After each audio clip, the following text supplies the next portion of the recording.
그 언니 어깨에 수자령들이 주렁주렁 달려있는데 또 하나를 더하면 어째요? 박보살이 하는 얘기를 들어보니 그 언니는 아픈 게 아니라 뱃속에 아이를 없애러 가는 거라고 함. 이걸 봐? 이건 대단한데?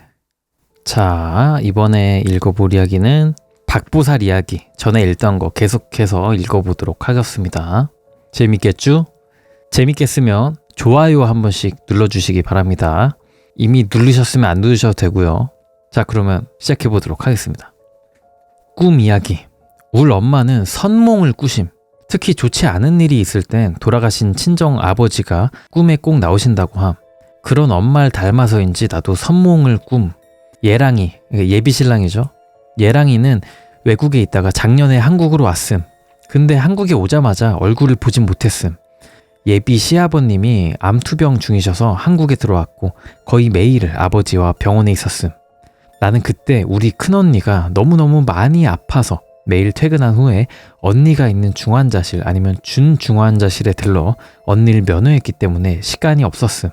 언니가 아팠던 것도 박보살 이야기 중에 일부분인데 그건 나중에 쓰겠음. 오빠, 그러니까 얘랑이 아버지가 계신 병원과 우리 큰언니가 있는 병원이 거리차가 꽤 있어서 우린 계속 깨통만 주고받았음. 그렇게 얼마나 지났을까? 어느 날 밤 잠을 자는데 오빠가 꿈에 나온 거임. 조금 어두워 보이는 얼굴, 그래도 너무 보고 싶었던 얼굴이었음. 나는 너무너무 반가워서 오빠야 들어온나? 차 한잔 하고 가 라고 말했는데 힘없이 웃으며 고개를 흔드는 오빠. 나한테 보고 싶었다고 말하면서 집 안에 들어오지는 않고 현관 앞에서 내가 키우는 강아지 2마리만 말없이 쓰담쓰담 하다가 그냥 가버렸음. 너무 야속해서 잠에서 깼는데 느낌이 너무 쎄한 거임. 불안한 느낌에 박보살에게 전화를 걸어 꿈 이야기를 했음. 그랬더니 박보살이 오빠네 아버지 오늘 가시겠다 하는 거. 오전 내내 오빤 연락이 없었고 오후가 돼서야 전화가 왔음. 아버지 방금 돌아가셨다고. 꼭 내가 꾼 꿈 때문인 것 같아 너무 속상하고 미안하고 그랬음. 오빠랑 통화를 하고 나서 내가 울면서 박보살한테 전화를 했음. 그랬더니 박보살이 꿈풀이를 해주는데 내 꿈에 나온 건 오빠가 아니라 오빠 아버지였을 거라고. 아버님이 집에 안 들어오신 건 우리 집에 아픈 사람이 있으니 들어오지 않으신 거고 또 흰 강아지 눈에는 영가가 보이기 때문에 집 안으로 들어오지 않고 강아지만 쓰담쓰담 하다가 가신 것일 거라고 함. 오빠가 나한테 항상 하던 말이 있었음. 아버지가 며느리 얼굴 한번 보는 게 소원이시라고. 내가 아무리 바빴어도 시간을 내서 뵈러 갔어야 하는 건가 싶었음. 근데 그때는 사귀는 사이도 아닌데 나도 몇 년 만에 오빠 처음 보는데 대뜸 가서 예비 며느리라 할 수도 없는 노릇이었고 우리 엄마와 오빠 어머니도 서로 집에 중환자가 있는데 가보는 거 아니라 해서 못 갔었음. 어쩌면 아버님은 우리의 인연을 미리 아셨는지 오빠 모습을 빌어서 나를 보고 가신 것이 아닐까 하는 생각이 들었음. 상을 치르고 아버님 마지막 가시는 길에도 못 가뵀다는 그런 죄스러운 마음에 오빠한테 아버님 49제 지내는 저를 슬쩍 물었음. 참고로 아픈 가족이 있으면 초상집에도 가는 게 아니라고 해서 못 갔었음. 이런 게 또 있군요. 49제는 일주일에 한 번씩 7번을 지내는데 제를 지내지 않는 날에 나 혼자 조용히 그 절을 찾아갔음. 49제 지내는 분들이 몇 분 계셨는데 한눈에 봐도 아버님을 알아볼 수 있었음. 아버님께 절을 하고 나서 영정사진을 보며 내가 아버님께 약속했음. 인연이 닿아서 평생 오빠 옆에 있을 수 있게 되면 저 정말 잘할게요 아버님. 좋은 곳 가셔서 편히 쉬세요.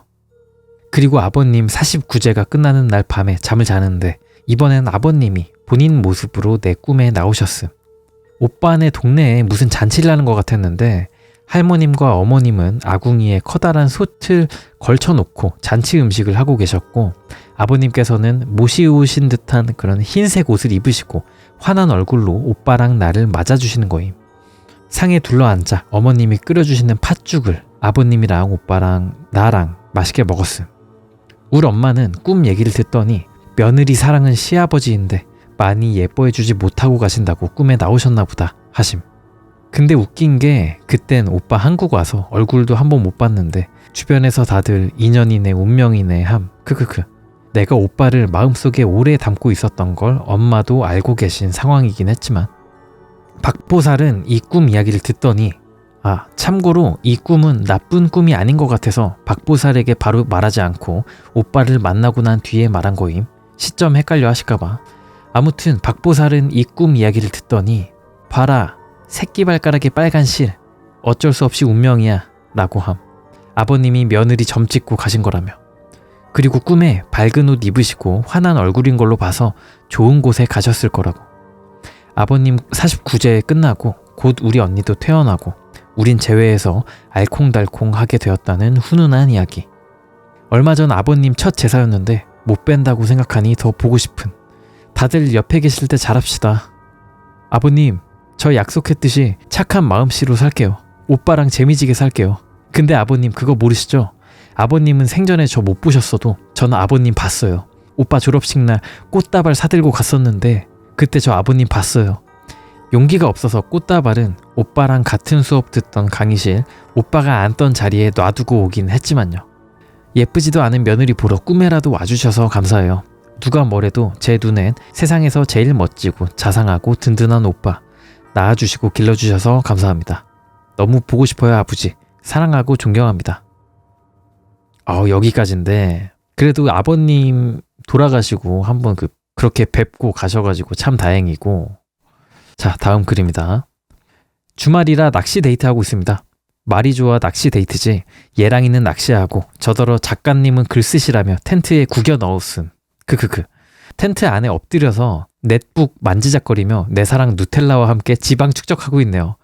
와, 넷북 진짜 개오랜만이다. 넷북 아세요? 넷북? 넷북 크기 진짜 요만해. 요만하게 너무 진짜 작은 노트북을 옛날에 넷북이라 했어요. 인터넷 서핑만 되는 정도의 그런 노트북? 그걸 넷북이라 했는데 저희 그 사촌 큰 누나가 넷북이 있었는데 이거 추억이네. 이야. 아무튼 참깨 스틱에 누텔라 찍어 먹으면 초코픽보다 맛나다는 사실. 이건 팩트죠. 예. 아까 얘랑이랑 2세 계획이라니 거창한데 아무튼 2세에 대한 대화를 나누다가 떠오른 박보살 이야기가 있어서 오늘은 그 얘기를 들려드릴까 함. 예전에 썼던 글에서 박보살이 흰 강아지 키우라고 한 거 기억하나요?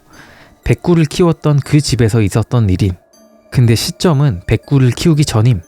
우리가 살던 집은 앞마당과 뒷마당이 있던 집이었음. 앞마당엔 대문이 있었고 뒷마당엔 비도 피할 수 있고 바베큐도 할 수 있고 암튼 캠핑하는 것 같은 그런 공간이었음. 거긴 늘 사람들이 북적거렸음. 거의 매일 동네 아줌마들이 드나드셨는데 그날은 비가 부슬부슬 오는 날이었음. 친구들이랑 놀고 있는데 엄마가 계속 전화가 오는 거임. 비 와서 뒷마당에서 부침개 구웠는데 양이 너무 많다고 먹고 가라는 전화였음. 비도 오고 뭐 할 것도 없는데 울집에 가자 하며 친구들이랑 집으로 갔음. 물론 박보살도 함께. 뒷마당이 시끌벅적해서 가보니 그날도 역시나 동네 아줌마들이 몇 분 계셨음. 우리 집 측면으로 골목이 하나 있었는데 그 골목 제일 끝집에 살고 계시던 아줌마도 계셨음. 딸 하나와 좀 힘들게 사시던 분이었는데 딸도 같이 부침개를 먹고 있었음. 딸이 나보다 2살인가 많았던 걸로 기억함. 그 아줌마는 사람을 기분 나쁘게 옆으로 흘겨보고 혼잣말씀을 많이 하시던 분인데 이상하게 난 그 아줌마가 너무 싫었음. 동네 아줌마들도 전부 그 아줌마한테 째비째비 하심. 째려본다고 째비인가 봄.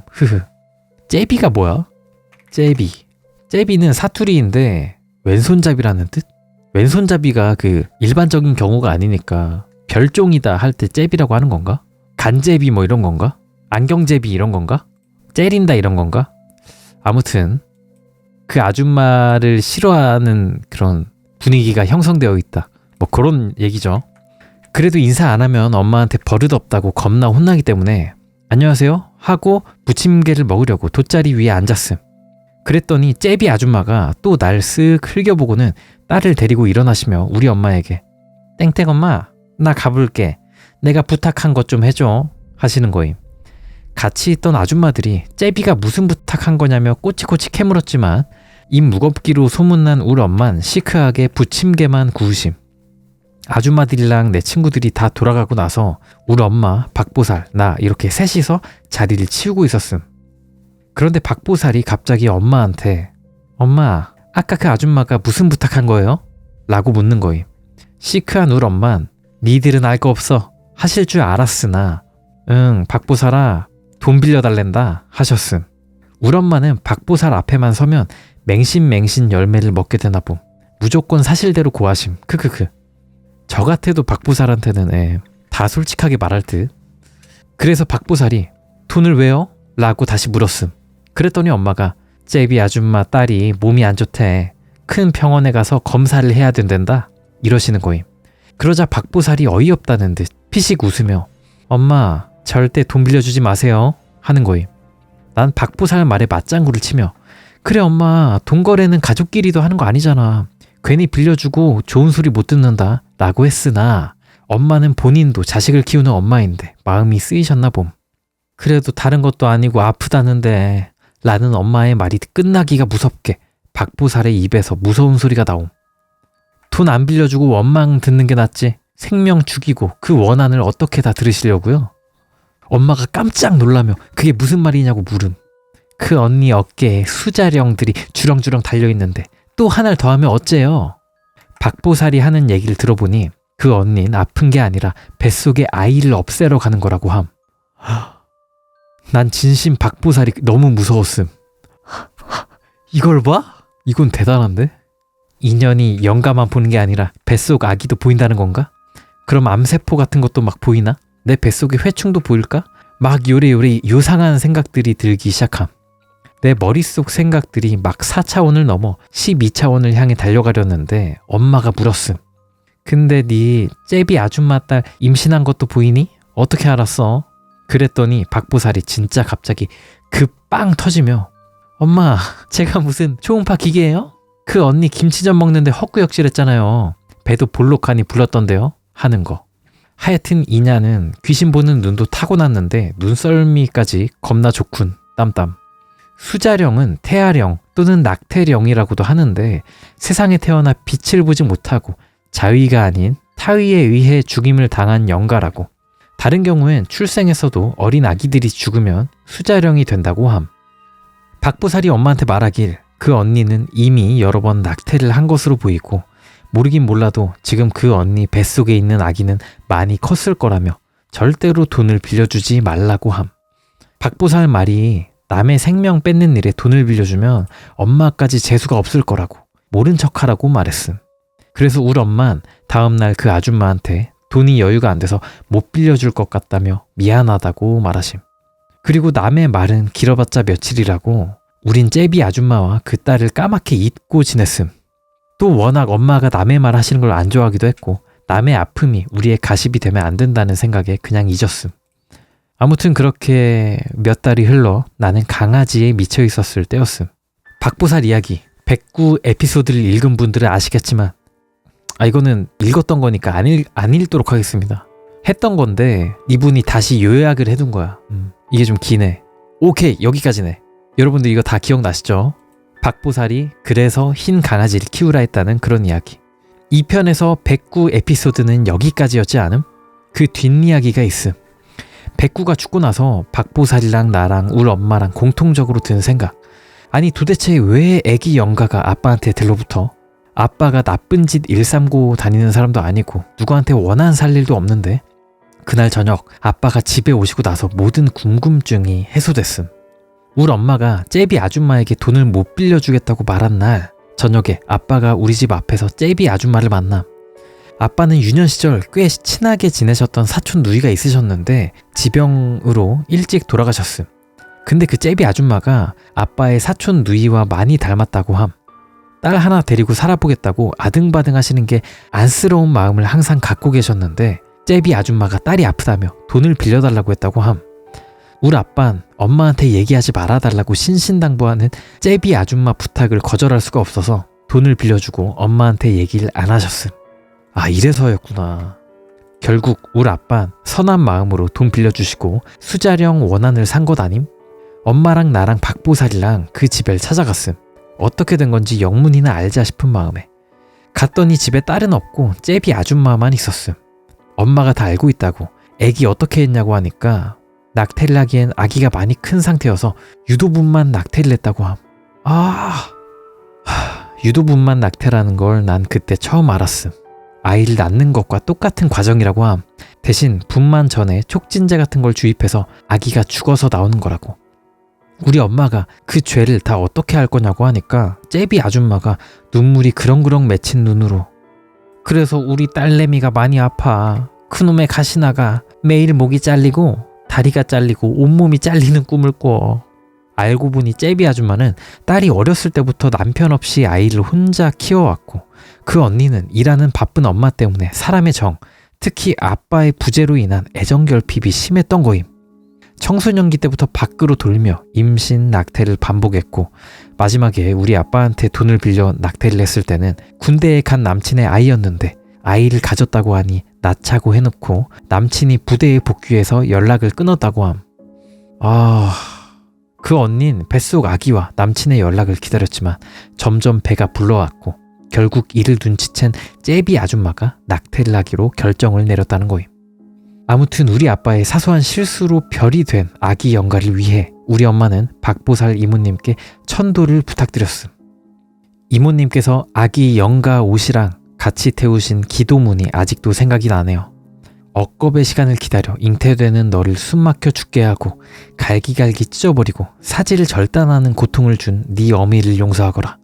빛을 보려 그 천금 같은 시간을 기다리던 너의 하늘 내가 알고 기도하니 구천을 떠돌지 말고 극락왕생하여 훗날 다시 인간의 모습으로 세상에 내려올 때는 선한 부모 밑에 귀한 자식으로 태어나 천수를 누리거라. 여기까지네요. 야, 이게 낙태에 대한 다양한 견해나 해도 된다 하면 안 된다 이런 다양한 얘기가 있겠지만 유도분만 낙태는 진짜 좀 말이 안 된다. 그냥 사람의 형체잖아. 애의 형태잖아. 이건 좀 너무 죄고 이러면 안 되죠. 그리고 이거를 또 거짓말로다가 내 딸이 아파 돈 좀 빌려줘 라고 해가지고 빌려가지고 그 빌린 돈으로 저걸 한 거 아니야. 저거가 진짜 좀 말이 안 된다. 할 거면 지 돈으로만 하지. 유도분만 낙태는 진짜 해서는 안 되고 안 된다고 생각이 드네요. 자, 다음 이야기입니다. 이 이야기는 남들과 조금은 다른 우리 가족에 대해 쓰는 그림. 설명이 길어질 수도 있겠지만 최대한 자세하게 쓰고 싶은 양해 부탁해요. 우리 아빠의 주민등록번호는 4로 시작함. 1940년대에 태어나심. 7순을 넘기셨음. 내 친구들의 아버님들과 비교를 하면 연령대가 많이 높으신 편임. 20대 초반에 결혼을 하셔가지고 아들 하나 딸 둘을 낳으시고 사별을 하셨음. 진짜? 뭐야? 오빠랑 큰언니 작은언니가 같은 배에서 나온 게 아니구나. 할머니에게 자식들을 맡기고 아빠는 힘들게 돈을 벌러 다니셨음. 그러다가 아빠의 절친한 후배가 결혼을 한다고 해서 결혼식장에 가시게 됐음. 거기서 만난 거임. 두둥. 선배 언니의 결혼식에 참석한 서울말을 구사하며 똑부러지게 생긴 여성을 만나게 된 거지. 그분이 나의 맘이에요. 아빠의 표현을 빌려서 엄마를 처음 봤을 때 하늘에서 선녀가 내려온 듯 후광이 비쳤다고 함. 하지만 이내 자신의 처지를 깨달으시고는 눈호강만 하셨다고 함. 그렇게 결혼식이 끝나고 아쉬운 마음으로 집에 돌아오셨다는 울 아버지. 그러나 사람의 인연이란 게 참 질기고 얄궂고 우습고 신기한 것. 결혼식 주인공이신 아빠 후배분의 집들이에서 엄마와 재회를 하게 되셨음. 결혼식에서 뵈었던 분이네요. 라는 엄마의 말 한마디에 아빠의 심장이 쿵. 게임 오버. 아빠는 이미 엄마의 포로가 되었음. 하지만 아빠의 현실은 애 셋 딸린 호래비. 내세울 것 하나 없는 신세였음. 대화를 나눠봤더니 심지어 엄마는 아빠랑 10년 이상의 나이차가 있었던 말 그대로 꽃다운 아가씨였음. 술을 한 잔도 못 드시는 아버지였지만 상심한 탓에 소주를 한 잔 들이키시고는 참 곱소. 이런 말 하면 싸대기 맞겠지만은 자주 보고 싶소. 나는 애가 셋이 딸린 호래비요. 라고 하셨음. 도도하고 차가운 서울 여자인 엄마는 다음에 서울 오시면 연락을 주시던가요? 라며 집 전화번호를 준 뒤 쌩 가버렸다고 함. 마침 다음날 아빠는 서울에 볼 일이 있으셨지. 엄마를 볼 일. 크크크. 두 분의 첫 데이트셨음. 그 다음 주에는 엄마가 대구로 내려오셨고 대구에서 두 번째 데이트를 하시던 날 엄마가 아빠한테 그랬다고 함. 아이들을 보고 싶어요. 그날 엄마는 아빠의 집에 가서 오빠와 언니들의 머리만 하염없이 쓰다듬어 주다가 서울로 올라가셨음. 세 번째 데이트는 다시 서울에서 하기로 했는데 엄마가 아빠한테 그랬다고 함. 양복 입고 오셔요. 아빠는 세 번째 데이트인 줄 알았지만 장모님과의 조우였음. 자다가 날벼락 맞아서 잔뜩 화가 난 외할머니한테 엄마가 그랬다고 함. 저 사람 인생이 너무 가여워. 저 사람은 둘째치고 아이들 생각이 나서 잠도 오질 않으니 어떡해. 이게 내 팔자라면 받아들일래 엄마. 두 번째 데이트 날 아빠의 집에 갔을 때 작은 언니가 고사리 손으로 쌀을 씻어서 밥을 안 치는 걸 보고 저 아이들의 엄마가 되어야겠다고 생각을 굳히셨다 함. 엄마도 아버지를 일찍 여의시고 홀어머니 밑에서 자라 부모의 부재를 겪은 사람이기 때문에 더 안쓰러웠을지도. 그렇게 엄마는 내 오빠와 언니들의 엄마가 되었음. 결혼과 동시에 새 아이의 엄마가 된 거임.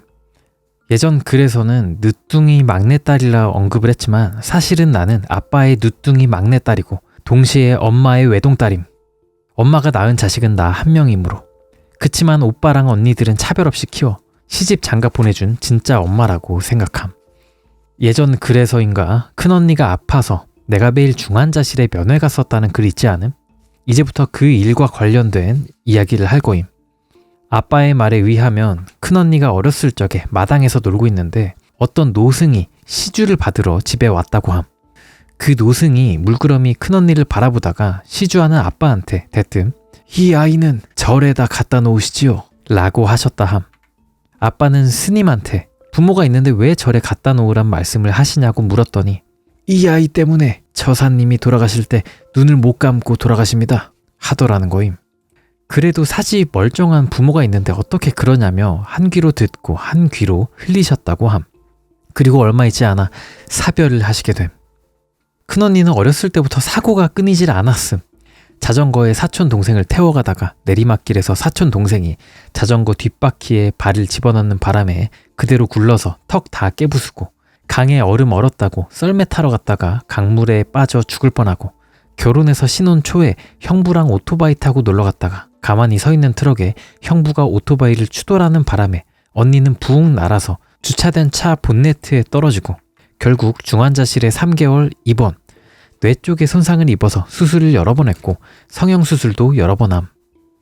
아기는 왜 그렇게 잘 들어서고 또 유산되는지. 겨우겨우 출산을 했는데 아기가 미숙아라 한 달 넘게 인큐베이터에 배변을 스스로 못한다 해서 배꼽 옆에 소장인가 그걸 꺼내놓고 거기로 배변을 보도록 하는 수술. 결국 아이는 하늘나라로 가버렸음. 우리 집은 오빠가 맞이였지만 큰언니가 먼저 시집을 가서 나한테는 첫 조카였는데 우리 이쁜 경석이는 하늘나라로 갔음.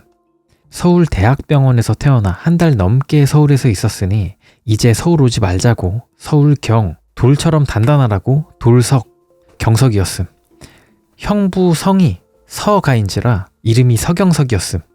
웃자고 쓴 게 아니라 이름의 뜻을 설명해주고 싶어서. 언니는 한참이 지난 뒤 다시 아이를 가졌고 엄마의 절대적인 보살핌 속에서 무사히 아들을 낳게 됨. 그렇게 시간은 흐르고 큰 언니네가 우리 동네 가까이로 이사를 오게 됨. 우리 가족은 우리 집, 오빠네 집, 큰 언니네 집, 작은 언니네 집 모두가 자동차로 10분 내외에 살고 있음. 나는 큰 형부랑 너무너무 친했음. 내가 먹는 걸 너무너무 좋아라 하는데 마침 큰 형부가 요식업을 하셨음. 형부가 매일매일 맛있는 음식 만들어주고 술 좋아하는 우리 형부. 맨날 막내 처제한테 소주 한잔 하자고 꼬드기고 흐흐. 내 뱃살은 팔할이 형부 책임이라며 맨날 먹으면서 잔소리하고. 그럼 울 형부는 그랬음. 우리 막내 처제 뱃살도 이뻐할 놈 있을 거라고. 얼른 데려와서 같이 소주 한잔 하자고. 그러다 3년 전쯤이었음. 주말이었는데 엄마가 큰언니네 김치를 갖다 주라고 해서 박보살이랑 같이 큰언니네 집에 감. 그날 형부가 가게를 일찍 마치고 집에 있었음. 원래 집에 있을 시간이 아닌데 형부가 있길래 인사하고 나오려는데 형부가 날 붙잡는 거임. 막둥아 소주 한잔 하자. 날씨도 춥고 차 끌고 와서 안 마실래 하고 뒤돌아 나오려는데 형부가 또 맛있는 거 먹으러 가자 막 이러는 거임. 아 귀찮아 싫어 라며 뿌리치고 나오는데 내 뒷덜미를 턱 하고 잡는 형부가 아니라 박보살. 야 한 잔 마시고 가자. 형부가 맛있는 거 쏜대잖아 하며 비싼 거 사주세요 형부 이러는 거임. 여러분들은 알다시피 난 박보살에겐 한없이 순종적인 여자임. 결국 대리비까지 쥐어준다는 형부 말에 근처에서 소주를 한잔 했음. 형부가 몸이 너무 많이 부었길래 일이 힘든 거냐고, 몸에 이상 있다 싶으면 병원에 가보라는 이야기도 하고, 이런저런 이야기, 옛날 이야기도 하고. 처음에 우리 집에 결혼한다고 인사 왔을 때 너무너무 인형 같은 막둥이 처제가 있어서 자긴 너무 좋았다고. 비록 딸은 없지만 나 때문에 딸 키우는 것 같은 재미도 있었다는 형부의 말에 또 척키 흉내도 내고 그랬음. 인형 같다는 게 척키 인형 같다는 거였네요. 형부가 내려는 술값을 박보살이 미친 듯 팔을 휘저으며 지가 낸다고 해서 서로 누가 돈 낼지 가위바위보하고, 형부가 이겼는데 기어이 자기가 낸다고 하면서 척키 형부면 내 형부도 된다며 결국 박보살이 술값을 냄.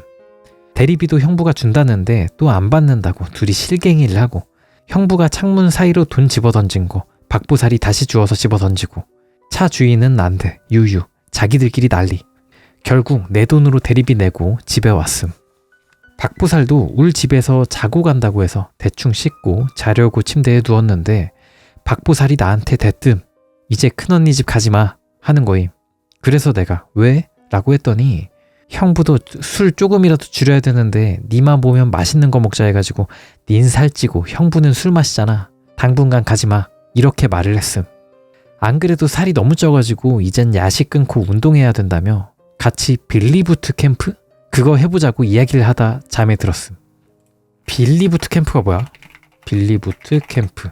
공수도 챔피언인 빌리 블랭크스가 89년에 처음으로 계획하고 제작한 다이어트용 비디오다. 빌리 아저씨는 태보의 창시자다. 야, 신기하다 이거. 유튜버 한번 쳐봐야겠다. 이야, 씨. 태보. 와우. 멋있다. 숄리구나. 흑인 숄리시네. 처음 알았습니다. 신기합니다. 그리고 다음날 박보살이 일 때문에 대전에 있을 때라 기차역에 태워줬는데 계속 큰언니 집에 가지 말라고 신신당부를 하는 거임. 알겠다고 주말에 보자며 인사를 하고 정신없이 며칠이 흘렀음. 그날 저녁에 중학교 동창을 만나 이런저런 이야기를 하고 있는데 큰언니한테 전화가 왔음. 빨리 우리 집으로 와달라고. 허둥대길래 무슨 일인가 싶어서 일단 간다고 하고 카페에서 나갔음. 큰언니네 집으로 가는 도중에 아빠한테 전화가 걸려. 형부가 쓰러졌대. 아빠가 지금 가는 길이니까 급하게 서두르지 말고 천천히 와. 난 그냥 별일 아닐 거라 생각을 하려고 스스로를 다독이고 있었음. 너무 불안해서 박보살한테 전화를 걸어 형부가 쓰러졌대. 무슨 일인지 도대체 모르겠어. 라고 하니 박보살이 그랬음. 형부 돌아가셨어. 청천벽력 같은 소리였음. 아니야, 형부 그냥 쓰러졌대. 과로했나봐. 라고 말하니 돌아가셨어. 라는 박보살의 확신에 찬 대답. 큰언니네 집에 도착을 해서 근처에 주차를 하는데 119 구급대원 분들이 형부를 들것에 실어 나오고 있었음. 그냥 쓰러진 거겠지 하며 차에서 내리려는데 툭 하고 떨어지는 형부의 팔. 그 팔을 아무 말 없이 들어 다시 들것에 올려주는 아빠. 너무 무섭고 믿기지가 않아서 난 차에서 내리질 못했음. 얼마 동안 정신없이 멍하니 앉아있는데 그대로 전화벨이 울렸음. 병원으로 가고 있으니 그리로 오라는 아빠의 전화. 무슨 정신으로 운전을 한 건지 허겁지겁 도착한 병원 응급실에서 마주한 온기 없는 큰 형부. 특유의 사람 좋은 표정과 웃음으로 소주 한잔하자 하며 일어날 것 같은 형부가 눈을 감았음. 사인은 급성 간 경화로 인한 간 질환. 복수가 차고 온몸이 퉁퉁 부어 형부는 그렇게 가버렸음. 통증이나 증상이 있었을 텐데 병원을 가지 않은 이유를 모르겠다고 온 가족이 너무 답답해들 하셨음. 형부가 돌아가시고 아마 다음 날이 금요일인가 그랬음. 박보살이 회사를 마치고 바로 장례식장으로 와서 조문을 했음. 박보살이 조문을 끝마치고 둘이 대화를 나눴음. 내가 형부 돌아가신 거 어떻게 알았냐고 물으니 그날 큰언니네 집에서 저승사자를 봤다고 함. 형부 뒤에 서서 박보살을 쳐다보며 쉿하는 손짓을 했다고. 형부랑 마지막일 것 같은데 술 한잔 받아주고 싶어서 같이 가자고 했다며. 사람이 죽고 사는 것은 하늘의 이치인데 거스르면 안 되는 일이라 나한테 미리 말을 안 했다는 거임. 내가 형부한테라도 귀띔 좀 해주지. 형부도 준비는 해야 되잖아 라고 하니 형부도 알고 계시더라 하는 박보살. 형부도 마지막인 걸 알고 나를 그렇게 붙잡은 거라 생각하니 마음이 미칠 것 같이 아프고, 또 박보살 덕분에 내가 끝까지 뿌리치지 않고 그래도 마지막에 형부랑 좋은 시간을 가졌다고 생각을 하니 너무 고맙고 그랬었음. 그리고 형부 49제를 지내는 중에 박보살이 나더러 그랬음. 형부가 언니 대신 가신 거야. 그래도 애한테는 아빠보단 엄마가 더 필요하시다면서 모든 걸 다 가지고 가신 거야. 우리 언니가 죽을 운명이었는데 형부가 대신 갔다는 박보살의 말. 엄마가 그 이야기를 듣고 박보살 이모한테 가서 물으셨음. 형부가 큰언니 대신 간 게 맞냐고. 그러니까 이모님 말씀이 큰언니 팔자에 올해 이후에 운명이 안 보인다고 하시는 거임. 팔자에 운명이 없는데 어떻게 사람이 사냐고 물으니 팔자는 바꿀 수 없지만 사주는 바꿀 수 있지. 신랑이 바꿔주고 갔다. 라고 하셨음.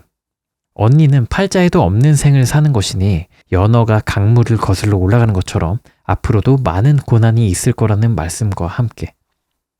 그리고 형부 49제에서 마지막 제를 지내는 날 박보살도 절에 왔는데 형부네 집에서 사돈 어른들이 다니시는 곳에 49제를 지냈음. 근데 겉모습은 절인데 무속인 같아 보였음. 접신을 하셨기 때문임. 아무튼 거기 절에 스님으로 보이는 분께서 내 손을 잡으시고 처제 땡땡이랑 언니 잘 부탁한다 하셨음. 그리고 내 옆에 있는 박보살 어깨를 투닥투닥하며 비밀 지켜줘서 고맙다 하시는 거임. 사전에 우리에 대한 정보도 없으셨을 테고 박보살이 봐도 형부가 오신 게 맞다고 하니 나는 형부가 부탁한 거 꼭 들어주리라 마음먹었음. 형부 49제 끝나고 얼마 되지 않아 큰언니는 부정맥으로 시작해 성한 곳이 없을 정도로 아프기 시작했고 꼬박 3년을 중환자실과 준중환자실을 오가며 입원 퇴원을 반복했음. 긴 병이 효자 없다고 가족 모두가 지치고 정말 힘든 시간을 보냈음. 외할머니가 또 대장암 투병 중이셨는데 연세가 있으시니 수술보다 항암 치료와 요양 치료를 길게 하셨고 엄마가 속 썩여서 할머니가 아프신 것 같다며 아빠에게 할머니 요양을 곁에서 해드리고 싶다고 서울에 계시며 주말에만 집에 오시던 상황이었음. 오빠랑 새언니도 자기 가정이 있고 작은 언니랑 작은 형부도 자기들 생활이 있으시니 아빠랑 내가 3년 동안 언니 뒷바라지를 한 거임. 거기다 언니 아들까지 내가 3년을 키웠으니 내가 생각해도 난 정말 대견함. 쓰담쓰담. 엄마가 나더러 하시는 말씀이 딸은 엄마 팔자 담는 데서 네가 애 딸린 호랩이랑 결혼한다고 할까봐 걱정했는데 조카 키워주는 걸로 액땜한 거라고 좋게 생각하자. 이렇게 말씀을 하셨어. 우리 엄마 정말 긍정의 끝판왕이지 않음? 흐흐. 박보살 이모님이나 스님들께서 엄마를 보며 한결같이 하시는 말씀들이 있음. 법 없이도 살 사람이다. 그리고 본인 업을 다 닦은 사람이다. 엄마처럼 살라고 하면 나는 절대 못 살 것 같음. 조카를 키워보니 솔직히 남의 애 키우는 게 정말 쉽지가 않음. 내 조카이지만 내가 낳은 아이는 아니니까 남의 애라고 표현한 거임. 아빤 계속 그때 노승이 하신 말씀을 되뇌이시며 그때 언니를 절에 데려다 놓을 걸 그랬다 하셨음. 생각해보면 언니가 아픈 것보다 내가 너무 고생을 하는 것 같아 아빠가 그렇게 말씀하신 건지도 모르겠음. 언니 때문에 정말로 아빠가 눈을 못 감고 돌아가실지 또 어떤 어드벤처들이 우리 가족을 기다릴지 모르지만 큰일이 있고 난 후 더욱 견고해졌다고 믿고 싶음. 힘든 시간들이 지나고 지금은 언니도 많이 나아졌고 내 곁엔 내 고생을 함께 짊어지고 가주겠다는 그 길이 가시밭길이라 할지라도 함께 걸어주겠다는 사람도 있으니 정말 행복함. 자, 이 이야기는 여기까지였는데요. 정말 이게 처음에 왔었던 노승이 말한 대로 언니를 절에 데려다 놨었으면 언니도 크게 고생하지 않고 이 가족들도 크게 고생하지 않고 뭐 형부도 마찬가지고 정말 그렇게 되지 않았을까. 근데 또 어떻게 그래. 아무 일도 당장 안 일어났는데 노승이 한마디 했다고 딸을 절에다가 어떻게 데려다 놓습니까? 이건 어쩔 수 없었던 거야. 이거 어떻게 보내. 운명인 것 같습니다. 지금은 뭐 다 좀 괜찮아진 것 같아가지고 다행이고. 자, 다음 이야기입니다. 계속 이 이야기를 쓸까 말까 고민에 고민을 거듭했음. 팩트만 써야 되나? 아님 속 이야기까지 다 털어놓아야 하는 건가? 엄청나게 방대한 공간이자 동시에 익명성이 부장되는 인터넷이라는 곳에 나의 사적인 이야기까지 다 할 필요가 있을까 등등 정말 많은 고민을 했음. 근데 난 가짜 글은 싫으니까. 그리고 내 글을 좋아해주는 분들이라면 내 가족사도 조금이나마 이해를 해주시겠지 싶은 마음에 모든 걸 썼음. 다시 부모와 가족을 골라서 태어나라고 한다면 그래도 나는 우리 가족을 선택할 거예요. 그리고 울 형부에게 형부, 그렇게 예뻐하던 막내 처자한테 이젠 백설공주라고 불러주고 엄마가 제가 어디 백설공주니 뱃살공주다 라고 하면 뱃살공주라도 좋아요 해주는 사람이 옆에 있는데 남친이랑 형부랑 소주 한 잔 기울이며 농담 따먹기 하고 싶은 마음이 간절한데 형부가 여기에 없네. 큰언니 때문에 정말 많이 힘들었고 못된 마음도 먹었고 형부 금쪽 같은 아들 귀찮을 때도 버거울 때도 있었다. 나는 왜 이런 운명을 타고 나서 겪지 않아도 될 일을 겪는 건가라는 생각도 많이 했고 먼저 간 형부 원망도 많이 했다. 아직도 나는 주말에 집에서 아빠 어디가 슈퍼맨이 돌아왔다 이런 프로그램 안 본다. 우리 조카가 혹시나 아빠 생각하고 주눅 들까봐. 우리 집에선 금기 프로그램이다. 흐흐. 근데 이젠 안 그러려고. 아빠 어디가 못하면 이모 어디가 하면 되고 슈퍼맨이 돌아왔다 못하면 이모부가 돌아왔다 하면 되니까. 너무너무 좋은 사람이 옆에 있어서 이제 그 조카가 잘하면 잘했다고 2배로 더 칭찬해주고 사랑해줄게. 못하면 못한다고 구박도 2배로 할 거니까 하늘나라에서 우리 조카 바르고 착하게 자라도록 많이 보살펴줘. 형부랑 언니 안 닮았는지 공부를 너무 잘한다. 조카들 중에 공부할 싹수가 제일 많이 보여. 자기 물건 못 챙기고 너무 순둥이라 걱정이긴 한데 날 닮은 건지 영특하다. 판사가 꿈이래. 우리 집에 법조인 나오게 생겼다. 든든하네. 형부랑 마지막으로 술 한잔 하던 날에 형부가 그랬지. 막둥이는 웃는 게 진짜 달덩이처럼 환하고 이쁘니까 항상 웃으라고. 웃을 일이 있어야 웃지! 하면서 짜증냈는데 지금 생각해보니까 매일매일 웃으며 살기에도 모자란 시간들이다. 그날이 마지막으로 형부랑 보낸 시간인 걸 알았다면 내가 우리 형부 꼭 한번 안아줬을 텐데 후회된다. 형부, 그래도 나는 정말 최선을 다했다. 그리고 앞으로도 최선을 다할게. 지켜봐줘. 응원해줘. 너무너무 보고 싶다. 여기까지 였네요. 편지까지 읽으니까 가슴이 뜨거워지네요.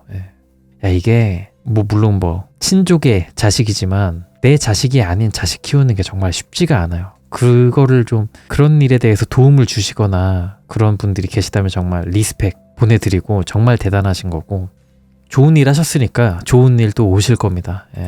이 착하네 이 글쓴이가. 그런데 그 자기 남친 자랑 너무하네. 왜 이렇게 많이 하는 거야?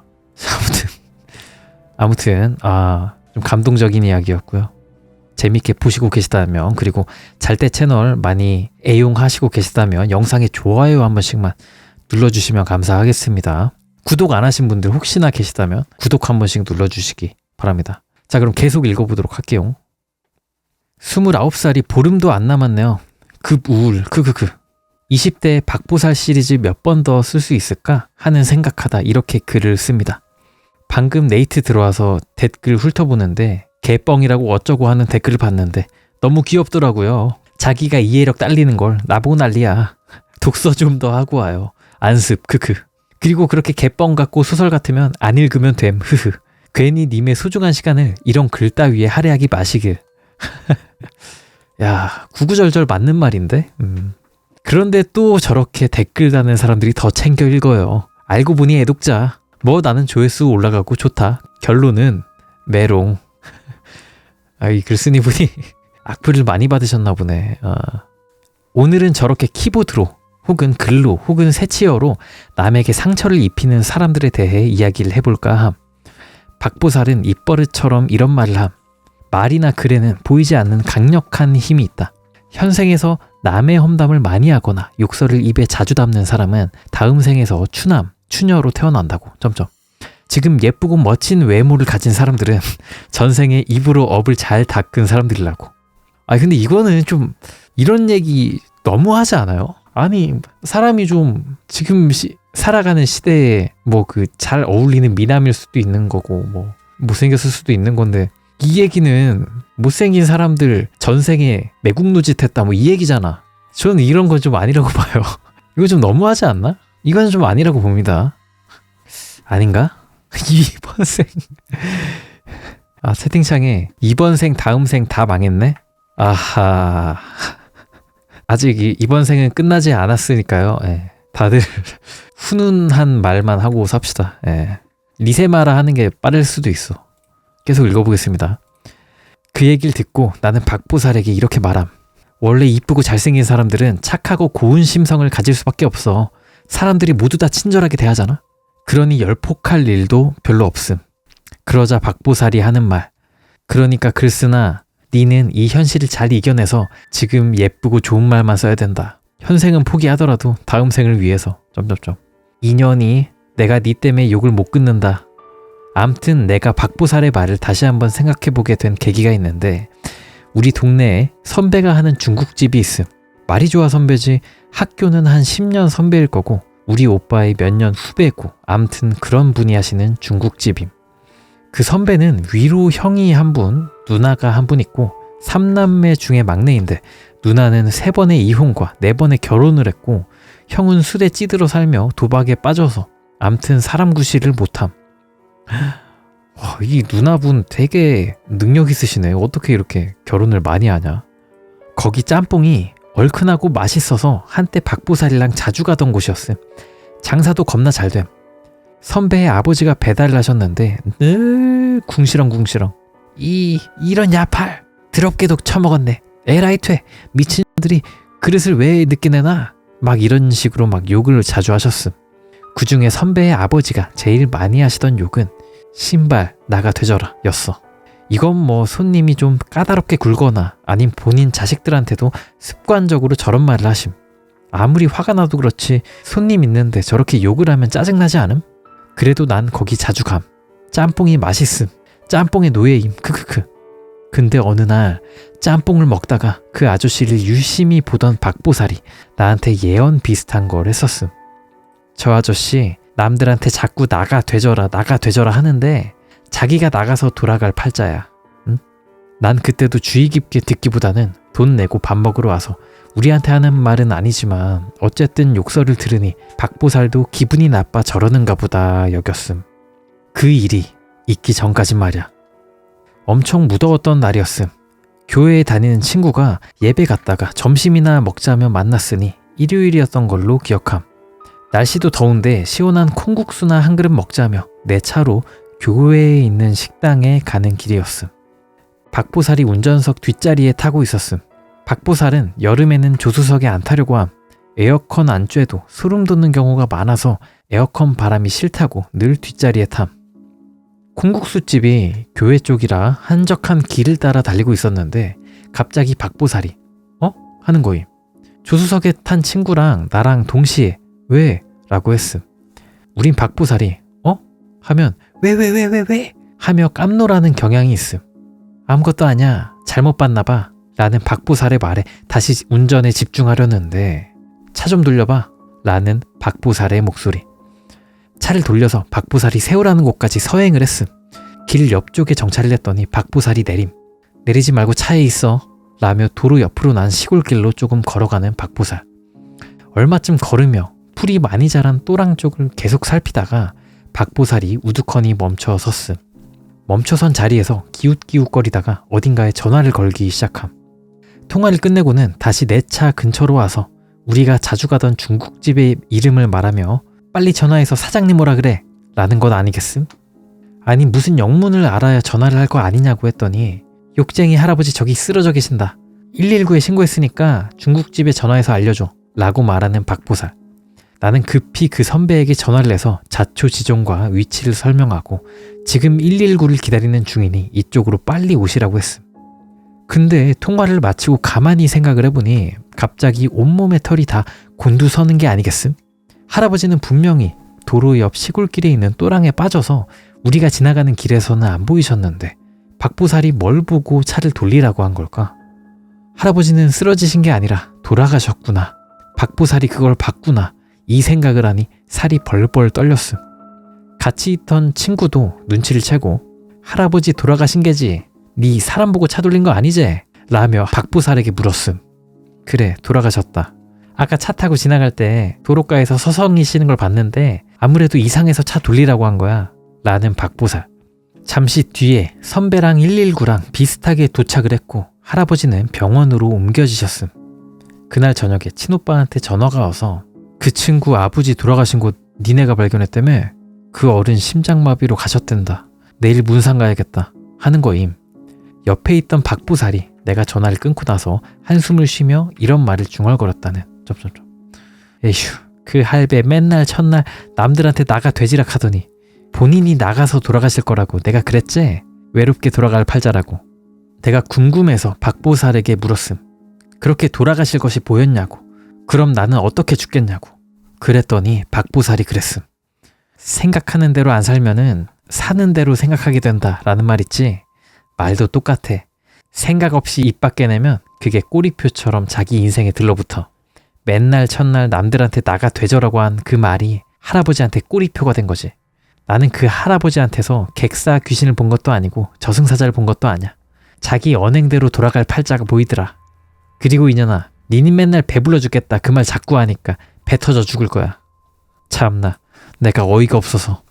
먹고 죽은 귀신이 때깔도 곱대는데 그래 배 터져 죽으면 좋다 이거사 라고 했지만 소심하게 다짐했음. 소식하기로. 점점점. 근데 존트 반전은 아직 실천에 옮기지는 못함. 크크크. 존트 웃긴데요. 예, 오랜만인데. 박보살 말에 의하면 그 선배의 누나와 형은 크면서 혹은 살면서 아버지에게 부정적인 말들을 많이 듣고 자랐고 그것들을 전부 흡수했기 때문에 인생이 자꾸 엇나가고 꼬이는 걸 거라고. 중국집 사장인 선배는 성격이 진짜 남의 말을 안 들음. 어떤 날에 짬뽕 국물 많이 달라고 해도 늘 똑같이 줌. 이게 남의 말을 안 듣는 거에 그 예시라는 게 웃기네. 자기 듣고 싶은 말만 듣는 그 성격이 아버지가 어떤 말을 해도 한 귀로 듣고 한 귀로 흘리기 때문에 인생에 큰 영향을 끼치지 않은 것 같다는. 점점점. 어허.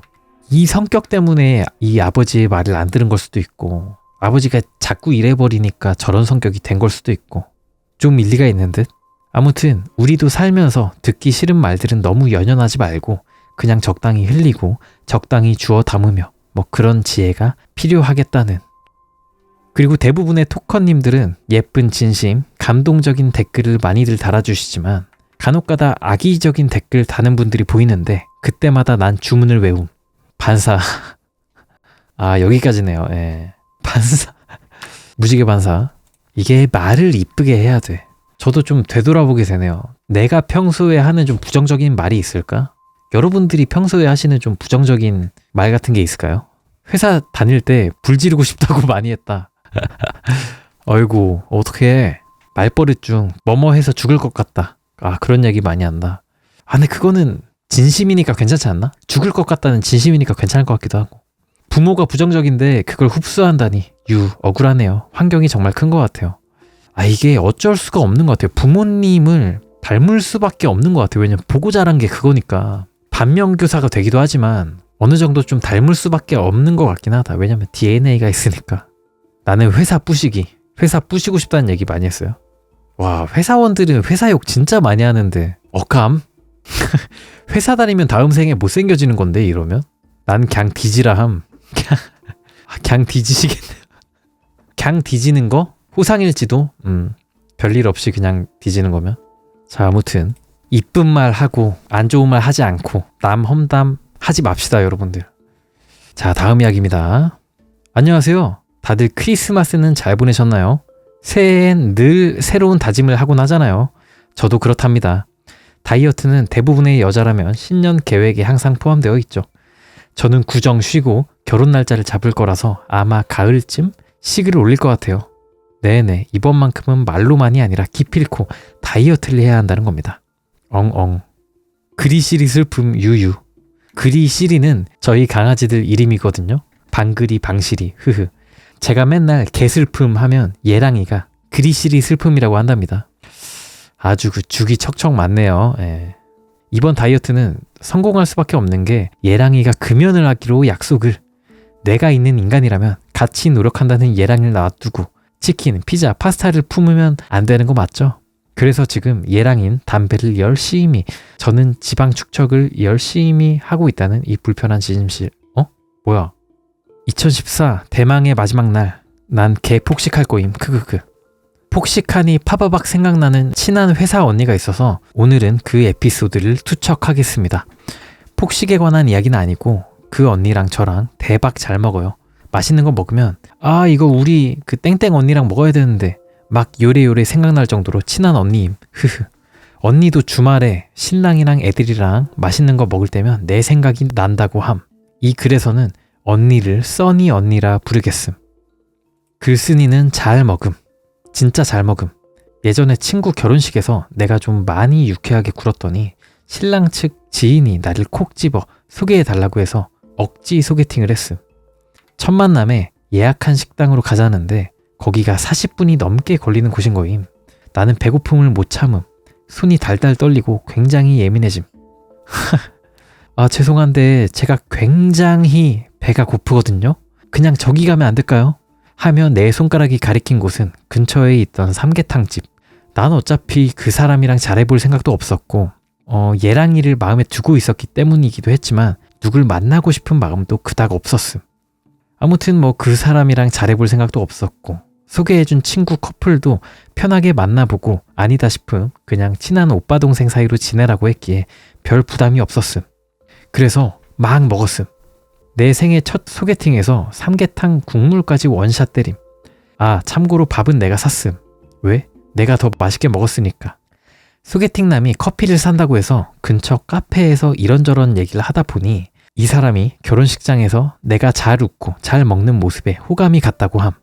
그렇구나 하면서 들으셨겠지만 저는 남자친구 사귈 마음이 없어요. 죄송해요. 했더니 괜찮다고 친하게 지내자는 소개팅남. 알고 보니 대학교도 같은 학교였고 무슨 과를 나왔는지 물었더니 아! 했음. 예전에 소개팅남이랑 같은 과였던 대학교 친구가 있었음. 언젠가 그 친구네 단대 식당에서 밥을 먹는데 친구가 어떤 남자를 가리키며 저 선배 인기 많다. 키 크고 매너 있고 유머 감각이 있어서 완전 인기남이야. 하며 몇 번 언급한 적이 있음. 알고 보니 그 선배가 바로 소개팅남이었음. 키도 그렇고 이름도 어렴풋이 들었던 기억이 났음. 그날 저녁 대학교 친구한테 연락해서 말했더니 깍깍 거리면서 잘해보지 그랬냐며 난리가 남. 나한테 대리만족하려고 결혼해서 애까지 있는 아줌마가 크크크. 그리고 또 대박인 건 그 사람이 선생님이었는데 내 조카가 다니는 학교의 선생님. 암튼 신기한 인연이구나 하고 여겼음. 몇 번 더 연락이 오고 갔고 약속을 잡으려고도 했지만 잘 안 됐음. 근데 이상하게 만날라 치면 제 시간에 퇴근을 못하고 만날라 치면 내가 몸살이 나서 아프고 타이밍이 어찌나 절묘하던지 아쉬웠다는 건 절대 아니고 인연이 아니다 싶을 정도로 안 봐지더군요. 암튼 그렇게 시간이 흘렀는데 그 사람이 갑자기 회사 앞으로 찾아왔다는 거 아니겠음? 금요일이었던 걸로 기억을 하는데 난 그날 써니 언니가 박보살한테 부탁한 게 있어서 박보살이랑 같이 언니네 친정에 가서 하룻밤 자고 온다며 집에 허락도 맡아놓은 상태였음. 그 소개팅남이 기다리고 있는 회사 앞 카페에 박보살도 앉아있는 상황.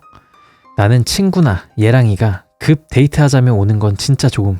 즉흥적인 성격이기도 하고 예상치 못한 만남이 주는 행복감이 있잖음. 근데 별로 안 친한 사람이 그러는 건 싫음. 유유. 부담스럽기도 하고. 특히 내가 약속이 있는데 불쑥 나타나면 어쩌란 말임.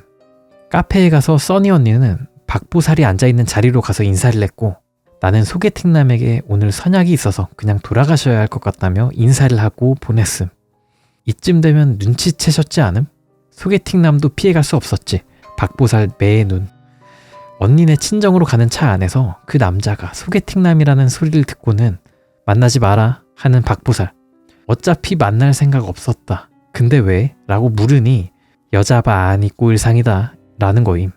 그렇지 않아도 조카한테 들으니 학생들 사이에서도 인기가 많고 여선생님들도 그 선생님을 흠모하는 분위기라나 뭐라나.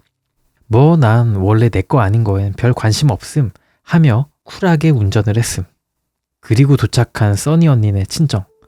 어머니가 쓰러지시고 고향집에 와 계시던 써니 언니의 친언니 분과 인사를 드리고 박보살의 이야기를 전해 들어 알고 계셨던지라 잘 부탁한다며 신신당부를 하셨음. 써니 언니의 친정집은 시골 동네라 한적하고 마당을 가진 집이 주는 고즈넉함과 안락함이 너무 좋았음. 나는 마당에 있는 평상 위에 누워 봄의 밤을 만끽했고 박보살은 언니네 집 터를 둘러보았음. 언니네는 몇 년 전부터 집에 우환이 끊이질 않았음. 대략 설명하자면 써니 언니는 2남 2녀 중에 셋째 딸이고 오빠, 언니 그리고 남동생이 있음. 그런데 몇 년 전부터 원인 모를 나쁜 일들이 계속 생기기 시작했다고 함. 세상에 돈은 혼자 다 번다고 할 만큼 잘 되던 오빠의 사업도 와르르 무너지고 식품업을 하는 언니도 수송에 휘말려 집까지 경매에 넘어갔다는 거임. 남동생은 행방불명이고 써니 언니는 딸이 둘인데 둘 다 이유 없이 몸이 너무 허약해지고 기력이 없어서 학교 생활하기도 힘들다고 늘 걱정이 많았음. 원래 친정 아버지 살아계실 때부터 살던 고향집이라 집에 문제가 있다고 생각하지 못했다는데 혼자 고향집에 계시던 어머니마저 갑자기 쓰러지셔서 뇌출혈이 오신 거임. 이상하다 싶어 평소에 먹방으로 다져진 의리, 박보살에게 부탁을 한 거였고 박보살이 고향집에 가보자고 했던 거. 집안 구석구석을 살펴보던 박보살은 실마리를 찾지 못했는지 마당으로 나왔고 옥상 계단 담벼락 쪽을 살피다가 나무 밑둥을 발로 툭툭 차며 언니 이거 뭐예요? 라고 물었음. 써니 언니가 가보더니 아 그거 예전에 우리 집에 있던 석류 나무인데 나무가 너무 커서 옆집 담장을 계속 넘어갔거든. 옆집 아줌마가 싫어하셔가지고 매 해마다 우리가 그 집에 넘어간 가지를 쳤는데 우리가 바빠지고 제대로 가지를 못 치니까 우리 엄마가 나무 베었어. 몇 년 전에. 라며 갑자기 무언가가 떠오른 듯 말끝을 흐리는 언니. 이거 베어내고 집이 많이 시끄러웠겠는데요? 라는 박보살의 말에 박보살아 진짜 그런 것 같아. 사실 이 나무가 사연이 좀 있거든 하며 써니 언니가 들려준 얘기는 우리 오빠는 가난이 지긋지긋한 농부의 장남이었어. 그래도 부모님 일 성실히 돕고 우리들 잘 타이르면서 진짜 좋은 아들, 좋은 오빠, 좋은 형이었어.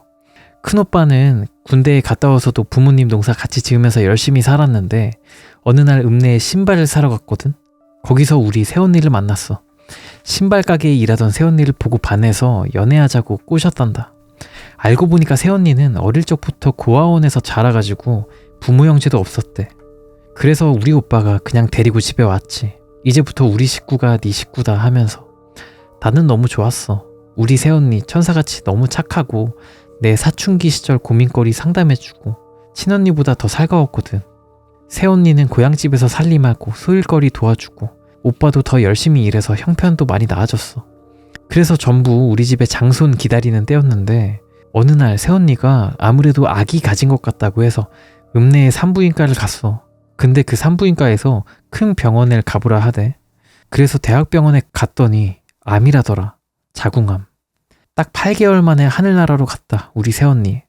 석류나무는 원래부터 우리 집에 있던 나무인데 새언니가 석류를 너무너무 좋아했거든. 석류가 익으면 오빠랑 언니랑 열매 따가지고 나눠 먹고 그랬었지. 나무 밑에 의자에서 언니랑 오빠랑 추억도 많았고 언니가 죽기 전에 오빠한테 그러더란다. 다른 여자 만나서 예쁜 아기 낳고 잘 살라고. 자기가 꼭 하늘나라에서 돌봐준다고. 잠시나마 가족이라는 걸 선물해줘가지고 고마웠다면서. 처음 가져본 가족인데 어떤 모습으로든 기억되고 싶으니 석류나무 보면서 내 생각 가끔 해달라고 했단다. 없애버리지 말고 가끔 석류 열매 열릴 때 생각해달라고 했단다. 그걸 배웠으니까 언니가 얼마나 서럽겠어. 내 첫 번째 새언니의 이야기야. 우리 언니 얼마나 그동안 많이 섭섭했겠어. 언니야 미안해 미안해 하며 흐느껴 우는 써니 언니를 달래고 집 안으로 들어갔고 써니 언니의 친언니가 큰오빠에게 전화를 했음. 언니의 오빠는 그 일이 있은 뒤로 인천으로 올라가 거기에서 사업을 시작했고 미친 듯 바쁘게 살면서 성공을 하고 결혼도 했다고 함. 나무를 베어서 집이 힘들어졌을 거라는 말에 믿기지는 않지만 우선 고향집으로 오겠다는 써니 언니의 큰오빠. 다음날 큰오빠 되는 분이 오셨고 이게 사실이라면 어떻게 해야 위로가 되겠느냐며 박보살에게 물었음. 박보살은 써니 언니의 오빠분에게 베어낸 나무 밑둥을 뿌리까지 다 드러내라고 하고는 마당에 있는 아궁이에 불을 지피고 나무 밑둥과 뿌리를 전부 태웠음. 그리고는 거기에 새로운 석류나무 묘목을 사와서 심고 정성껏 가꿔주라고 했음. 그 일이 있고 나서 언니네는 더 나빠질 것도 없었겠지만 어머님도 많이 회복하시고 오빠도 제자리를 찾아가시는 중이라고 함. 써니 언니 딸들도 이젠 체육 수업도 할 수 있을 정도로 회복되었고 써니 언니의 언니도 소송이 잘 해결되었다는. 그 일들이 잊혀갈 즈음 조카가 나에게 흥미로운 말을 함. 땡땡땡 선생님 귀신 본대. 가위 자주 눌린대. 수업 시간에 얘기해주던데 대박 무서워. 응? 내 주변에 귀신 보는 사람 왜 이렇게 많은겨? 하며 박보살에게 깨톡을 했음. 그 소개팅남 귀신 본댄다. 크크크. 그랬더니 박보살의 답장이 왔는데 지 등딱지에 붙어있는 것도 알겠네? 헉. 대박 사건. 전화를 걸어 무슨 말이냐고 물었더니 인기가 많아서 그런가 처녀 연가도 붙었더라야. 어쩐지 그런 사람이 미쳤냐? 니 뭐 보고 호감 갖겠어? 귀신 보이는 친구 있는 년이라 그 선생님한테 붙은 연가가 니를 선택한 거겠지. 이성적으로 니한테 호감 가진 건 아닐 거야. 라며 겁나 비웃는 박보살. 개 너무하네. 아니 이뻐서 그럴 수도 있잖아. 야 이년아! 꽥 소리 질러주고 전화 끊음. 난 다음 생에 최소 오징어 예약임. 욕을 못 끊음. 이미 연락 안 한 지도 오래됐고 아마 자기한테 연가가 있는 걸 알 거라며 모른 채 하라는 박보살의 말에 난 그냥 모른 채를 했음. 그리고 그분은 다음 학기에 다른 곳으로 정근을 가셨다고 함. 아무튼 이 이야기는 여기까지고, 그러니까 이 이야기의 핵심은 누군가 나보다 잘난 사람이 나한테 호감을 가지면 의심부터 해봐라. 좀 그런 교훈을 좀 얻을 수가 있었고, 기본적으로 이제 죽은 사람의 소원 같은 거는 좀 들어주는 편이 좋다. 그런 생각? 자, 바로 다음 이야기입니다. 오늘은 박보살이랑 유년 시절에 있었던 썰 좀 풀어가면서 재미지게 글을 써볼까 해요. 박보살은 풍기는 포스가 마치 뭐랄까, 그래, 범의 새끼같이 반질반질한 눈 더하기 날카로운 매의 눈, 무척 차가운 인상임. 웃는 것도 차가움, 뭔가 찔러도 피 한 방울 안 나올 것 같은 그런 이미지. 박보살이 연가를 본다는 걸 모르는 사람일지라도 박보살이랑 눈을 잘 못 마주침. 고등학교 때 일이었음. 왜 학교 앞에 변태 아저씨들이 자주 출몰하지 않음? 우리 학교 앞에도 자주 오던 변태가 있었음. 그런 변태들은 깍깍 놀라는 걸 즐기려고 오기 때문에 막 야유를 퍼부어주면 당황해서 간다는 그런 이야기가 있었지 않음? 우리 학교도 애들이 막 야유 퍼붓고 그랬었음. 좀 애나네. 이런 식으로. 근데 이 아저씨는 자주 와서 그런가 오히려 야유를 즐김. 겁나 고수인 거임. 어느 날 나는 그 아저씨 때문에 기분이 억수로 더러워지는 일이 생김. 그날도 변태 아저씨가 교문 앞에서 열심히 손을 움직이고 있었어. 와! 그러다 나랑 눈이 딱 마주쳤는데 그 이상 야릇하고 더러운 표정을 지으며 손이 더 빨라졌. 10년이 훨씬 지난 지금도 난 그 표정을 생생히 기억함. 글 쓰면서 떠올리니까 또 혈압 올라. 막 분하고 그럼 유유. 내가 그때 정말 기분이 더러웠나 봄. 어떤 패기인지 그 아저씨를 딱 쳐다보며 그랬음. 이 새끼가 미친나. 와 기분 더럽게 지랄이고 황마 척추 접어뿔라. 이랬더니 그 미친 변태가 실실 웃는 얼굴로 자기 몸의 가장 중심에 있는 것을 마구 흔들어대며 나에게 다가옴. 와우! 상상돼. 순식간에 쫄아서 가뜩이나 달리기도 못하는 글쓴이는 팔다리가 로봇가 되어버림. 꿈에서 도망가야 하는데 팔다리 마음대로 안 움직여 본 적 있음? 딱 그런 상태가 됐음. 그 짧은 찰나의 순간 5만 가지 생각이 다 드는데 갑자기 뒤에서 누군가가 어데 오노? 빠마 마지막 인사하거라. 니 엇한테 라며 가위를 들고 나타남. 네, 예상하셨듯 그 패기 쩌는 여자는 박보살이었어요. 난 위험하다는 생각이 들었음. 이 변태 새끼가 오늘 나를 잡았다는 생각이 들었기 때문임.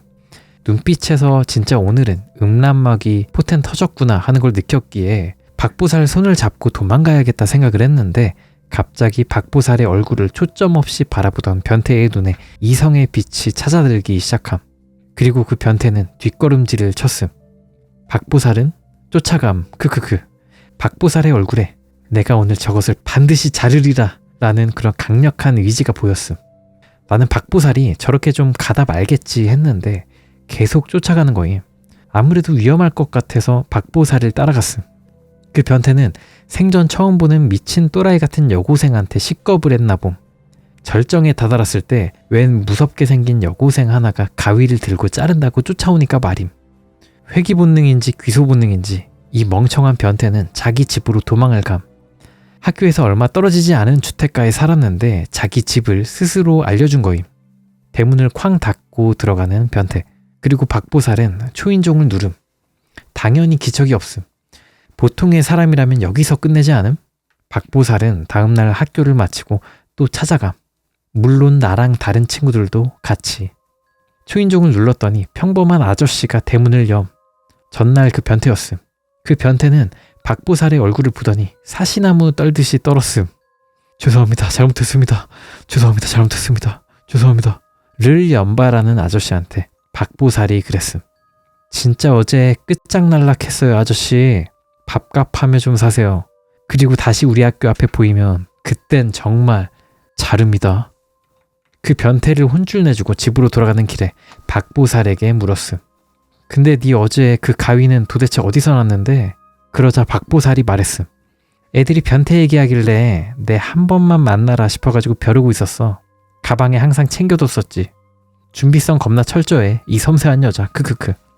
그 이후로 우리 학교 앞에 그 변태는 안 나타남. 다른 변태들한테까지 소문이 났는지 우리 학교 앞에는 변태들의 출몰이 현저히 줄어들었다는 크크크. 변태 출몰 지역엔 박보살이 정답입니다. 자, 여기까지였는데요. 박보살의 비범함이 담긴 그런 에피소드였네요. 저기 지금 위험하긴 하다. 요거를 경찰에다 신고해가지고 하든가 하지. 이걸 여자 3명이서 가가지고 다시는 그러지 마세요. 이러는 게 너무 위험한데? 저 할아버지가 개찐 따라 망정이지 만약에 망난이었으면 어쩔 거야. 위험하긴 한데 아무튼 박보살 대단하네요. 예. 자, 다음 에피소드입니다. 오늘은 간단한 에피소드를 하나 풀도록 하겠음. 고양이에 관한 그림. 왜 옛날 어른들은 고양이더러 요물이라 막 하지 않음? 진짜인지 아닌지 모르겠지만 고양이는 수맥이 흐르는 곳에 잘 모인다고 함. 그리고 강아지들과는 다르게 솔로 플레이 성향도 강하고 독립적이고 도도한 탓에 그렇게 여기실 수도 있는 것 같음. 박보살네 집은 한적한 동네에 있음. 집들이 전부 주택이고 옛날 집들도 덜어 보이는 동네임. 몇 년 전 겨울이었음. 그때 박보살은 대전에 일할 때였는데 주말마다 애인을 만나러 대구에 오곤 했음. 그 애인이 나임. 크크크. 뭐야? 그냥 친구 보러 온 거잖아. 그날은 박보살네 놀러를 갔었는데 박보살은 김장독 파묻어야 된다며 앞마당에서 삽질을 하고 있었고 나는 민감한 장이 트러블을 일으켜 화장실에 있었음. 근데 갑자기 밖에서 누군가가 싸우는 듯한 소리가 들리기 시작했음. 박보살 목소리가 들리는 걸 보아하니 또 싸움 붙은 모양이네. 에휴, 말리러 가야겠다 하고 마당으로 나왔음. 마당으로 나가니 박보살이 쌀자루 같은 것을 손에 쥐고 할머니와 대치 중이었고 동네분으로 보이는 할머니께서 박보살한테 어마무시한 악담을 퍼부으심. 이년이 그렇게 사니까 네 애미가 아픈겨. 이년아, 이 육실할 년아. 박보살 어머니는 원래 몸이 약하신 분이심. 박보살은 입을 앙 다문 채 할머니 욕을 무시하며 자루에 매듭을 풀었는데 자세히 보니 그건 고양이 2마리였음.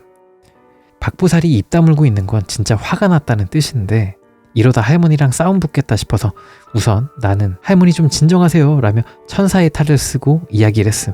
그랬더니 그 할머니가 나한테 열변을 토하며 하는 말이 본인 집 주변에 고양이가 많아서 자기 아들이 아픈 거라고 어떤 점쟁이가 말을 했다며 그래서 이놈의 고양이들을 잡아다 건강원 아저씨한테 갖다 주는 길에 박보살이 고양이가 들어있는 자루를 빼앗았다고 아주 노발대발 하심.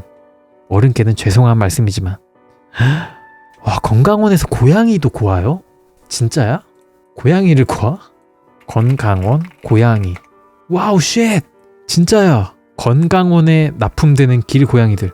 채널 A 먹거리 엑스파일 61회. 아니 진짜야? 고양이는 좀 무섭다. 아, 좀 그래. 염소도 그런데. 여러분들, 제가 예전에 진용진님 영상에서 본 건데 염소 즙 팔잖아요. 그거 어떻게 만드는 건지 아세요? 그냥 염소를 내장 제거 이런 거 하나도 안 하고 그냥 째로 넣는 거야, 통에다가. 그리고 그걸 그냥 걸러가지고 그거를 즙이라고 하는 거야. 아, 너무 시끄러워. 너무 시끄러워. 아, 저 너무 싫어요. 근데 고양이도 그렇게 가는 건가, 설마? 아무튼 요건 좀 끔찍하네. 고양이 건강원에 갖다 주는 거는. 난 고양이를 잡아 건강원에 갖다 준다는 말을 듣고 진짜 빡돌았지만 최대한 침착하게 할머니, 건강원에서 고양이를 누가 사요? 그거 불법이라 잡혀가요 라고 했음. 불법이라는 말을 듣더니 할머니는 입을 삐죽거리며 집으로 돌아갔음. 아참, 재수없다는 눈빛으로 우리를 쏘아보며 침을 뱉고 가셨다는 점점. 할머니가 돌아가고 난 뒤 박보살이 하는 말이 마당에 땅을 파고 있는데 어디서 계속 고양이 울음소리가 났다고 함. 박보살과 나는 길냥이 밥을 주기 때문에 항상 고양이들의 울음소리가 들리면 촉을 곤두세움. 고양이 울음소리는 나는데 보이지는 않아서 이상하게 생각을 하고 있는데 윗집 할머니가 쌀자루를 손에 들고 박보살네 집 앞을 지나가더라고 함. 혹시나 하는 마음에 자루를 유심히 봤더니 거기서 뭔가 버둥거리듯 움직이며 야옹 하는 소리가 들리더라는. 박보살은 할머니한테 자루 안에 있는 게 고양이냐고, 고양이를 왜 자루에 넣어 가시냐 물었더니 그 할머니가 건강원에 판다고 그랬다는 거임. 그래서 신랑이 한 거라며 도대체 어느 점쟁이가 그런 말을 하는 거냐고 화를 냄. 그러면서 박보살이 고양이 때문에 아프긴 시들이 살생을 많이 하니까 아프지. 그리고 그 할머니는 다음 생에 고양이로 태어나서 똑같이 괴로워할 거다 라고 함. 박보살 말로는 그 할머니는 고양이를 많이 갖다 팔았을 거라고. 또 그 아들은 매일 낚시에 사냥에 살생을 하고 돌아다니더라며 억울한 혼이 많이 보인다. 죄 짓는 일 그만 멈춰야 할 텐데 하는 걱정을 했음. 그 다음날 박보살은 할머니에게서 빼앗은 고양이들을 데리고 대전으로 감. 불안해서 안 된다며 그냥 내가 거둘란다 하고 데려감. 둘 다 동배인 것 같았고 둘 다 순놈이었음. 박보살이 하는 말이 사람 수컷은 안 오고 고양이 수컷만 온다고. 심지어 유기견을 발견해도 수컷임. 남자복 맞네 박보살. 우리도 사람인지라 그 일은 또 잊어버리고 시간이 흘렀음. 그러다가 박보살이 대전에 회사를 그만두고 집으로 아예 왔고 나랑 박보살은 애인 사이답게 매일 데이트를 함. 나도 그때 학부형이랑 싸워서 공부방 처분하고 백조놀이 시작한 때라 시간이 많았음. 돈은 땅을 파면 나오는 것이 아니므로 주로 우린 박보살네 집에서 많이 놀았음. 그날도 박보살네 집에서 잉여스럽게 뒹굴거리고 있는데 누가 밖에서 부르는 소리가 들림. 나가봤더니 40대쯤 되어 보이는 여자분이셨는데 자신이 고양이를 갖다 팔던 윗집 할머니의 딸이라는 거임. 무슨 일로 오셨냐니까 다짜고짜 도와달라는 아주머니.